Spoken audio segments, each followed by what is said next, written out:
자, 1920년대에는 우리 민족운동이 분화됩니다. 나눌 분자예요. 우리 민족이 둘로 쪼개졌다라는 거예요. 그 이유는 사회주의가 들어와서 그래요. 사회주의 원조 나라는 러시아였었죠.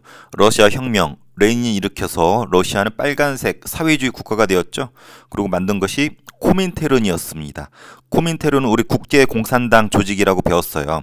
한마디로 이 사회주의 너무 좋은데 이걸 퍼뜨리기 위해서 만든 국제 조직이라고 보면 돼요. 사회주의가 좋다라는 것은 선생님 표현이 아니라 그 사회주의자들 입장에서 이상적으로는 되게 좋죠. 이렇게 계급을 나눠서 하층민들을 해방시켜 주겠다. 그리고 평등한 사회 만들겠다. 이런 것이 사회주의의 주요 사상인데 이것을 퍼뜨리기 위해서 만든 코민테른 계속 나옵니다. 국제공산당 조직으로 사회주의를 퍼뜨리기 위한 조직이라는 거. 그래서 얘네들이 좀 약자를 위한 사상이 사회주의잖아. 그래서 약한 나라들, 약소란 말은 약한 민족. 한마디로 우리나라처럼 일본의 지배를 받는 피지배 민족들, 이런 약한 민족들을 해방하는 것을 지원해 주겠다라고 선언을 합니다. 그러니까 사회주의 이론적으로도 너무 좋고, 그리고 약한 나라들을 지원해 주겠다고 하니까 우리나라 같은 나라 입장에서는 땡큐죠. 우리나라 지원해 주겠다 그러니까. 그래서 우리나라의 3.1운동 이후입니다. 이 부분이 중요해요. 3.1운동 이후가 우리 3.1운동 몇 년이라고 배웠어요? 아이고. 그래서 20년대부터 사회주의가 들어오고 우리 민족이 둘로 쪼개진다라는 거예요. 그래서 3.1운동 이후에 국내외에 사회주의 사상이 확산이 됩니다. 그 당시 세계를 봐도 이 러시아 혁명이 1917년이거든요. 우리나라에 들어와서 조선공산당이 25년에 만들어지는 거예요. 그래서 20년대에 우리나라의 사회주의가 막 퍼졌다. 보니까 일본도 20년대, 중국도 20년대, 특히 중국 공산당 나중에 대표가 마오쩌둥이 되고 끝내 얘네들이 중국을 차지하고 지금의 중국으로 이어져 온 거죠. 보다시피 러시아 혁명이 17년에 일어나고 우리나라를 비롯한 전 세계적으로 20년대에는 사회주의 광풍입니다. 그래서 SNS에서 막 DM으로 야 너 빨간색 좋지 않아? 이런 식으로 하면서 빨간색을 권하면서 사회주의가 막 퍼지던 이러한 시기가 우리나라에서도 펼쳐집니다. 그래서 청년이나 지식인들 나름대로 배운 사람들을 중심으로 확산이 돼요. 그래서 빨간색 책도 읽고 다니고 너 사회주의가 뭔지 알아? 졸라 좋아? 한번 해봐. 너 손막 한번 그어봐. 거기 빨간 피 나오지? 너도 빨간색 사회주의자의 피가 흐르고 있다고 하면서 사회주의를 막 퍼뜨립니다. 그리고 노동자, 농민, 청년 등 이런 사람들을 지원해주는 운동을 펼칩니다. 왜? 사회적인 약자들, 아래계층들을 지원해주기 때문에. 그리고 체계적으로 사회주의를 관리하기 위해서 조선공산당이라는 것이 1925년에 만들어지고 우리 문화통치기 때 배웠어요. 일제가 이걸 탄압하기 위해서 만든 법, 치안유지법. 그래서 조선공산당이나 사회주의자들 이런 사람들을 때려잡기 위해서 치안유지법이 만들어졌어요. 그래서 치안유지법은 이때 사회주의자 때려잡는 법이기도 하고 독립운동가 때려잡는 법이기도 했어요. 또 사회주의자들이 또 독립운동 많이 했었거든. 그래서 사회주의자, 독립운동가 때려잡는 법, 치안유지법. 그래서 선생님 앞서서 1925년 이래로 우리 독립운동가 때려잡는 법적 근거가 뭐냐 물어보면 치안유지법입니다. 아주 중요하고 일본의 본토에서도 치안유지법이 만들어져요. 이것이 우리 조선에서도 만들어지면서 탄압할 수 있는 법적인 근거로 쓰였다라는 거. 그래서 사회주의가 광풍이라는 거. 그러면서 우리 민족이 둘로 쪼개집니다. 배웠어요. 그래서 3.1운동 이후에 사회주의가 들어오면서 20년대에는 사회주의를 받아들인 사회주의 계열과 민족주의 계열로 쪼개집니다. 둘이 사이가 그렇게 좋진 않습니다. 추구하는 게 약간 달라. 물론 공통 목표는 민족의 해방, 우리의 독립이지만 약간 다릅니다. 사회주의 계열은 세상을 항상 이렇게 두 부류로 본다고 그랬었죠. 계급에 관심이 많아. 그래서 피지배 계급인 프롤레타리아, 농민, 노동자, 여성 이런 약자들 있죠.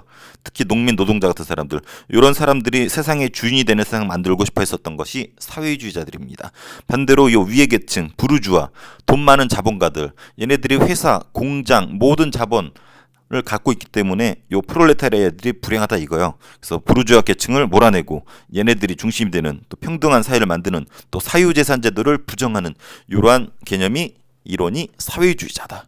그래서 사회주의 계열은 노동자나 농민들한테 관심이 많고 얘네들을 해방을 지원해주기 위해서 여러 가지 노력을 합니다. 얘네가 주인이 돼야 된다는 그런 이야기예요.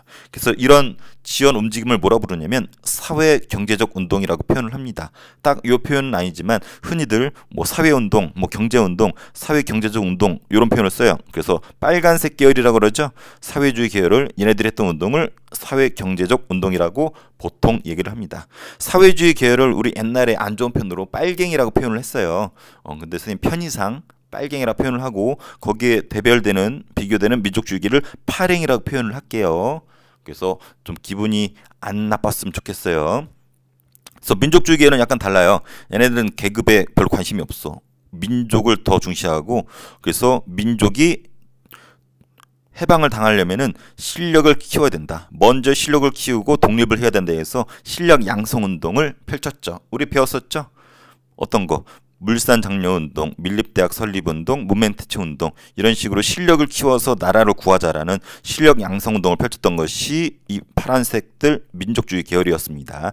그래서 이 차이점은 선생님 앞에 강좌나 뒤에 강좌나 여러 번 강조를 할 계획이고 했습니다. 그래서 빨간색, 파란색, 빨갱이, 파랭이 차이점 좀 알아두고 또 이런 표현도 알아두세요. 여기가 우파 혹은 우익이라고도 하고 사회주의 계열을 좌파 좌익이라고도 합니다. 이것이 현대사회에서는 약간 변질되었지만 우리 이 기준을 좀 알아둬야 돼요.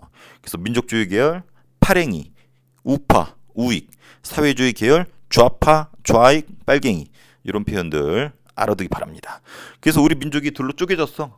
지들끼리 서로 으르렁대. 야, 빨갱이가 뭐가 좋아? 파란색 훨씬 좋다고. 야, 파랭이가 뭐가 좋아? 프로댕댕 해가지고 보기 싫구만. 빨갱이가 더 좋거든. 지들끼리 싸웁니다. 근데 보기 안 좋잖아. 우리 독립해야 되는데 우리 민족들끼리 싸워봐봐. 안 좋잖아. 그래서 민족 유일당 운동이라는 표현이 펼쳐집니다. 유일이라는 게 하나잖아. 우리 민족을 뭐 민족주의계, 사회주의계 나누지 말고 손잡자. 그래서 아까 좌파 우파라고 그랬죠. 그래서 이것을 뭐 좌우 합작이라고도 표현을 합니다.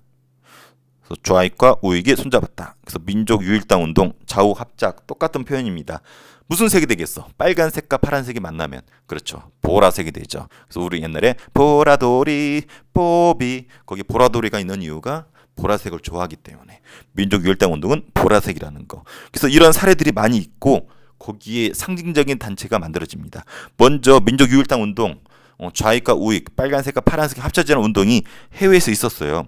중국 애들이 먼저 했었어. 중국은 우리 어떻게 보면 큰 형님 나라였었는데 얘네들이 국공합작을 합니다. 국공합작은 요거 줄임말이에요. 중국의 국민당과 공산당이 합쳐졌어. 손을 잡은 거야. 원래 서로 죽도록 싫게 했거든. 얘네들 맨날 치고받고 싸웠었거든요. 지난번 얘기했었을 거예요. 중국 본토에서는 두 파가 있습니다.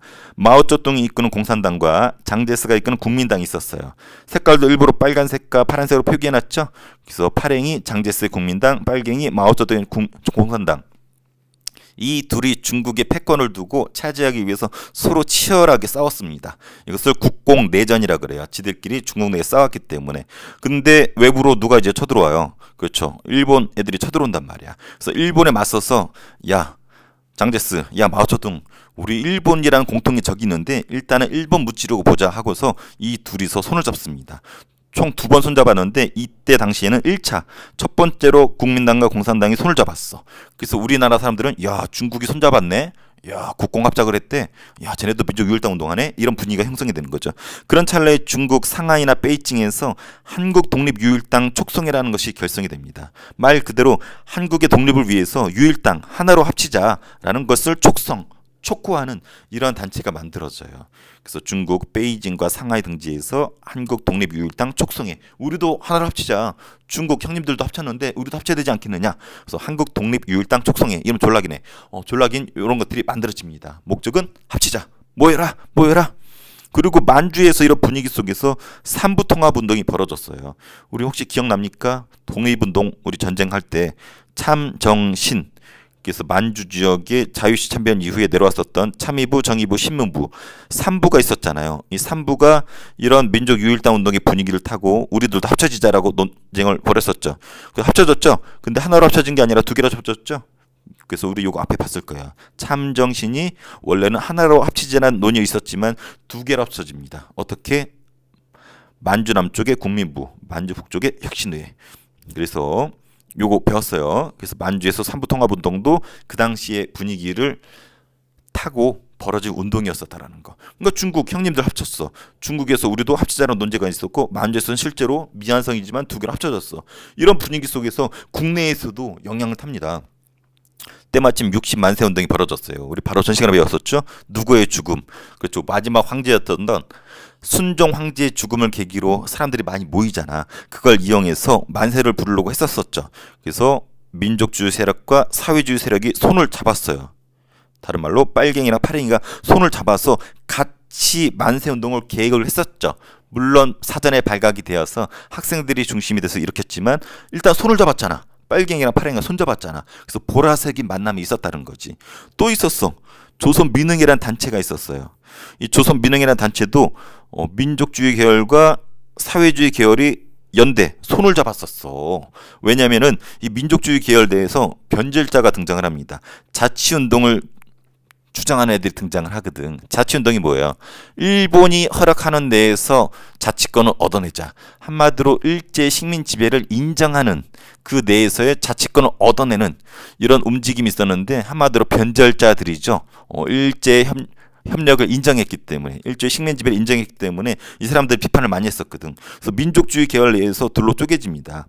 이 자치운동을 하고자 하는 타협적인 민족주의 계열과 얘네들을 비판하는 비타협계로.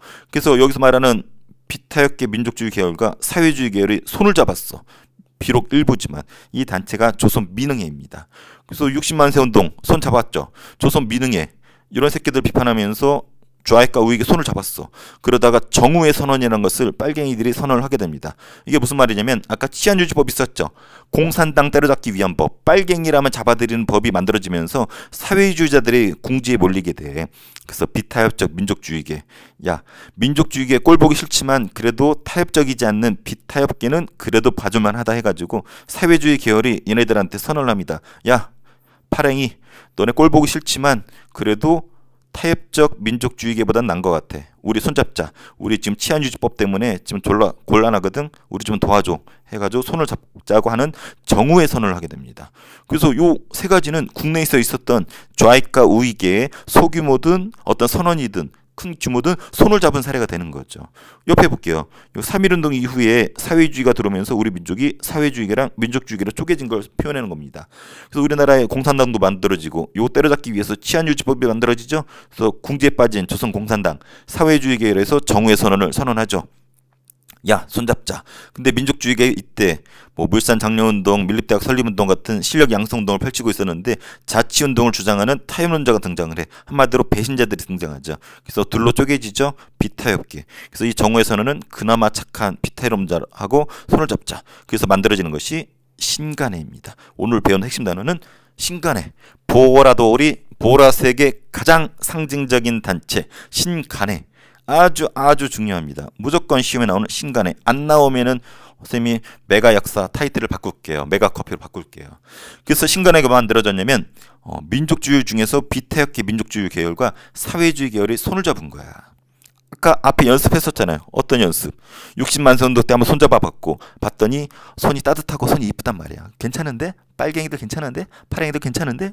그 다음에 조선민흥회라는 실제로 조그만 단체가 만들어졌어. 그리고 빨갱이들도 손잡자고 손을 내밀었어. 그러면서 만들어진 게 신간회. 그래서 이상재라는 사람이 초대 회장이었었고 27년에 만들어집니다. 20년대라는 걸 알 수 있죠. 그래서 남자들, 이게 남성 표식이죠. 남자들이 파랭이랑 빨갱이 만들어진 게 합쳐진 게 신간회라면 그 자매단체가 근우회예요. 그래서 남편이 신간회에서 좌우합작을 했다라면은 그 부인들 있죠. 여성들은 근우회를 만들어서 좌우합작을 했습니다. 그래서 근우회는 뒤쪽에 이미 영상 찍었지만 뒤쪽에 여성계 운동으로 또 나옵니다. 근우회도 아주 중요해요. 그래서 남자의 좌우합작은 신간회, 여성은 근우회. 얘네 강령이 되게 중요합니다. 우리는 정치, 경제적으로 각성 촉진한다. 우리는 단결을 공고해야 한다. 단결이 누구누구 단결이겠어요? 좌익과 우익. 우익 중에서도 비타협적인 게. 그래서 좌익과 우익의 단결을 공고히 하자. 요게 중요해요. 우리는 기회주의를 부인한다. 저 기회주의자 새끼들, 눈치 봐가지고 기회 타는 저 새끼들을 꺼지세요. 부인한다. 기회주의자 누구겠어요? 눈치챘죠? 어떤 애들? 타협적 민족주의자들, 자치론자들 말하는 거죠. 일제의 식민 지배를 인정하고 자치권을 얻고자 했었던 타협적인 민족주의자들은 기회주의자라고 표현을 했어. 저 새끼들을 부인하자, 꺼지자, 저 새끼들은. 그래서 이 강령, 그래서 이 기회주의란 표현이 누굴 의미하는지, 왜 이런 강령들이 나왔는지를 이해해야 됩니다. 얘네들 활동 특이한 점은 본부가 서울에 있었지만 각 지에, 심지어는 해외에 지회가 있었어. 우리 편의점 보면은, 편의점이 아니라 우리 치킨점 보면 본사가 있고 지점들이 많이 있죠. 전국 곳곳에 지점이 있어서 네트워크가 형성되어 있잖아. 얘네들은 지혜가 있을 정도로 아주 왕성하게 활동했고, 일제강점기 때 있었던 뭐라 그럴까, 회원들이 내가 알기로는 제일 많았던 단체가 신간회일 거예요. 선생님 구체적인 데이터 메모를 안 해놨는데 어마무시하게 많이 있었고, 우리 앞서서 신민회 기억납니까?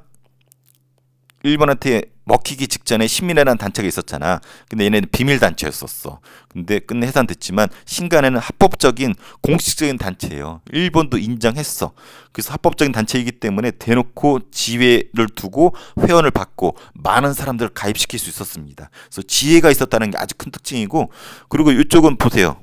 빨간색, 파란색 중에 어느 사람들의 성향이겠어? 강연회나 연설을 통해서 민중들 계몽 깨우쳐 주려고 똘똘하게 해주려고 했던 사업. 그렇죠. 민족주의계, 다른 말로 파랭이들의 활동이겠죠. 또 사회경제적 운동, 농민이나 노동자들을 위한 운동 지원해주는 거. 그렇죠. 이건 좀 빨간색들, 사회주의 계열. 왜냐면 신간회가 빨갱이랑 파랭이가 같이 있잖아. 그래서 이런 활동들을 다 지원해주는 거야. 파랭이 지원활동, 빨갱이 지원활동. 여기서 시험에 나오는 건 요거죠. 우리가 앞서 광주 학생 항일운동 기억나죠?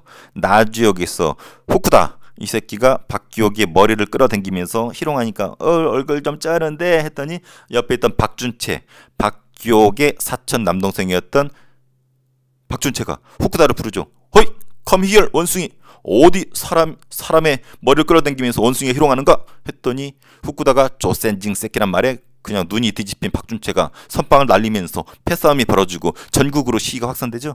이것이 광주 학생 항일운동이었는데 광주에서만 이 사건이 끝날 수가 있었거든. 근데 여기에 진상을 조사하겠다라고 해서 진상조사단을 파견을 합니다. 요걸 알리면서 전국으로 파급이 된 거야. 심지어는 대규모 민중대회 사람들 불러 모아서 집회, 요새 촛불 집회 같은 거 몇 번 있었잖아요. 그런 거 하려고 했었어. 하지만 일본의 방해로 실패. 그래서 이 부분이 아주 중요합니다. 신간회 활동 중에 광주 학생 항일운동을 전국 단위로 키웠던 진상조사단을 보냈다는 부분, 그리고 비록 실패했지만 민중대회를 준비했었다는 부분, 이 부분이 시험에 무조건 나오니까 꼭 알아두세요. 그런데 이 좋은 단체가 해소당합니다. 해체랑 해소가 좀 달라요. 해체는 해체시키고 없어지는 거고, 해소는 발전적으로 뭔가 다른 것을 다시 만드는 것을 해소라고 해요. 왜 이게 해소됐냐면 지도부가 바뀌었는데 얘네가 일제랑 좀 타협하려는 좀 변절된 모습을 보여. 그리고 빨간색의 우두머리였었던 그 코민테른 있죠. 국제공산당 조직 얘기했었죠. 빨간색을 퍼뜨리게 만들었던 국제공산당 조직이 노선을 변경시킵니다. 야, 신간에 내 빨갱이들 잘 들어. 내 카톡으로 안냈는데 야, 파란색하고 손잡아 보니까 쟤네들 별로야. 저 새끼들 변질되는 것 같아. 그래서 우리는 다시 어디로? 그렇지. 우리 프롤레타리아 계급, 얘네들을 지원하는 쪽으로 다시 선회하자. 그래서 노선을 변경시킵니다. 원래 우리가 추진했었던 계급투쟁으로 바꾸는 거야. 파랭이들하고 헤어져 라고 안내를 때립니다. 그리고 우리 형민국가였었던 중국의 1차 국공합작이 결렬돼 버려. 장제스랑 마오쩌둥이 서로 헤어집니다. 그리고 그래서 우리 신간의 내 사회주의 세력이 해소하자라고 주장을 해요. 근데 비타협계 민족주의 세력들은 좀 미련이 있었거든. 반대했는데 끝내 해소가 결정이 됩니다. 27년에. 그래서 1927년에 만들어져서 31년까지 대략 4년 정도 유지되었던 것이 신간회고 엄청 중요하다는 거. 일제강점기 때 최대 규모의 합법적인 단체였었다는 거. 아까 얘기했었죠. 지혜도 있었고 엄청나게 많은 사람들이 가입을 했습니다. 또 대놓고 활동을 할 수 있었어. 합법. 일본이 왜 합법을 했냐면 신민회처럼 몰래 하면은 관리가 어렵잖아. 그러니까 대놓고 허용해주면서 감시하기 편한 거죠. 그리고 민족주의 계열과 사회주의 계열이 손잡은 사례라는 거죠. 최대 규모의. 물론 민족주의 계열은 비타협계만 해당이 되죠. 그래서 민족유일당 사례, 혹은 민족협동정선, 혹은 좌우 합작의 대표적인 단체가 신간회였었다는 거 꼭 알아두기 바랍니다. 아주 중요한 거 배웠어요. 자, 사료를 볼게요. 자, 사료. 교과서에도 많이 나오죠. 조선 민흥회는 신간에 앞서서 좌익과 우익의 손잡은 또 하나의 사례라고 했었습니다. 그래서 이 정도 알으면 되고, 이 정오의 선언은 중요해요. 사료문을 봐줘야 됩니다. 그래서 이런 표현을 써. 자, 저 파랭이 새끼들이 타락하지 않는 한 적극적으로 제휴 손 잡읍시다. 이런 표현을 쓰죠. 그래서 민족주의 세력에 대해서 저 새끼들이 타락하지 않으면 손 잡아보자 라고 정오회가 선언을 하게 됩니다. 왜? 이 사회주의 세력도 치안유지법으로 곤경에 처했거든. 그래서 파랭이들과 손을 잡게 됩니다. 신간의 해소, 신간을 해체하자라고 주장하는 거죠. 그래서 누가 주장했다? 사회주의계에서 주장했었다. 이 표현. 자, 그리고 우리 요약한 거. 요게 중요했었죠. 요거 한 장에 우리 지금까지 배운 게 다 녹아 있습니다. 뒤에 배울 부분도 있지만 요 부분을 보고서 정리하면은 시간도 절약되고 좋습니다. 그래서 본문은 꼼꼼하게 공부할 때, 요거는 요약본으로 정리할 때. 자, 앞뒤에 몇 번 계속 반복이 되는데 반복하면은 암기 과목은 쉽습니다. 반복할게요. 자, 3.1운동 이후 아이고 이후니까 1920년대입니다. 사회주의가 들어오면서 사회주의 계열의 유행이 타죠. 반대로 민족주의계. 사이가 안 좋다고 그랬었죠. 서로 추진하는 게 다르죠. 얘네는 약자들인 사회 경제적 운동을 펼쳤고 얘네들은 실력을 키워서 독립을 하려고 그랬었고, 근데 민족주의계가 또 둘러 쪼개지죠. 왜? 20년대 변절자들이 등장해요. 자치론자들, 특히 이광수 이런 새끼들인데 한국인의 자치권, 참정권을 요구하는 일이 벌어지죠. 한마디로 일제의 식민지배를 인정하자라는 사람들이 등장을 해요. 그래서 일제랑 타협했기 때문에 타협계 혹은 자치론자라고 부르고 욕을 많이 하죠. 반대로 변절하지 않았던 비타협계. 그래서 그나마 얘네들 한마디로 빨갱이와 비타협계하고 손잡을 수 있는 여지가 생겼죠. 일단 파랭이들은 민족주의계는 이런 운동들 좋아한다고 했었죠. 실력 양성운동, 돈 벌어서 대학교 세워서 깨우쳐줘서 독립을 하자. 반대로 사회주의 계열은 요 하층계층을 지원해주거나 약자들을 되게 지원해주고 싶어합니다. 그래서 소년, 여성, 형평운동, 청년, 농민, 노동자 이런 좀 약자들이나 농민, 노동자들을 지원해주고 싶어하는 쪽이 사회주의 계열이고 이런 운동을 사회경제적 운동이라고 한다고 했었어요. 근데 교과서는 여기서 좀 나눠놨어요. 뭐 사회경제적 운동이다, 뭐 사회적인 차별을 없애려는 운동이다 이렇게 나눠져 있고, 특히 이 부분은 뒤쪽에 배우지만 원래 예전에는 같이 배웠어요. 그래서 우리 농민 노동운동 배웠잖아요. 뭐 암태도 조작쟁이, 원산 노동자 총파업 이런 부분. 그리고 청년들은 조선청년총동맹에서 좌익과 우익이 손잡은 단체가 있었다. 이 부분은 뒤에 배우고, 아까 이 군회는 배웠죠. 남성들이 신간회라면 여성들은 근우회. 소년운동에서는 방정환이 어린이들을 위한 운동을 했었고, 형평운동은 백정 출신들이 사회적 차별을 없애달라는 운동. 그래서 이런 것들, 이 공통점은 이 사회주의 계열에서 그래도 직간접적으로 영향을 받았다. 그리고 앞서 배웠던 학생들도 지원을 받았죠. 그래서 3.1운동, 60만세 운동, 광주학생 항일운동. 특히 60만세 운동은 순종이 인산일을 기념해서 만세운동을 준비했지만 사회주의계랑 민족주의계가 손을 잡았다는 사례가 되면서 신간의 탄생의 배경이 되었고, 광주학생 항일운동 때는 이 우리가 위에서 배운 신간회가 지원해줬다라는 거, 진상조사단으로. 그래서 전국으로 파급될 수 있게 도와줬다라는 거. 자, 민족유일당운동 오늘 배운 거죠.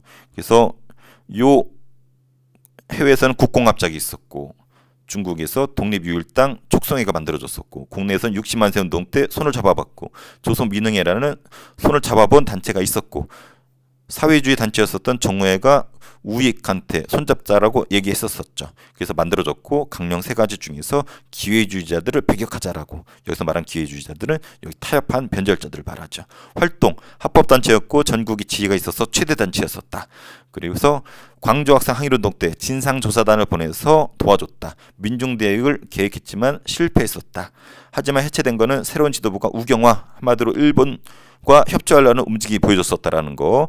또 국제공산당 코민포럼에서 좌경화, 한마디로 계급투쟁으로 충실해라 라고 했었죠. 그리고 중국에서 1차 국공합작이 해체되었죠. 그래서 요 정리한 거 한번 공부를 해보세요. 문제를 풀어볼게요. OX. 자, 사회주의는 3.1운동 이후에 청년 지식인을 중심으로 확산되었다. 맞죠? 치안유지법으로 사회주의가 공경에 처했죠. 신간에는 민족주의계 사회주의계 연합이다. 빨갱이 파랭이의 연합 맞죠? 광자학생 항일운동은 신간에가 공식적으로 지원해줬다. 맞죠? 진상조사단을 보냈죠. 신간에는 사회주의 세력주로도 해소되었다. 맞죠? 사회주의가 발전적 해체인 해소를 주장했었죠. 일제는 사회주의 탄압하기 위해서 뭐 만들었나요?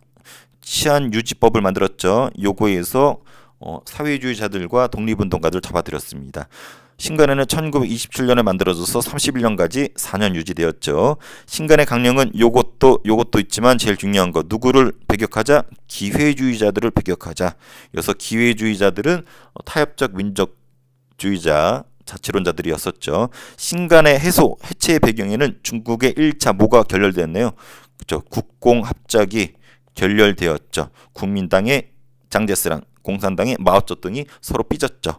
사회주의 계열은 노동자, 농민 같은 이런 프롤레타리아 계급의 해방에 관심이 많이 있었죠.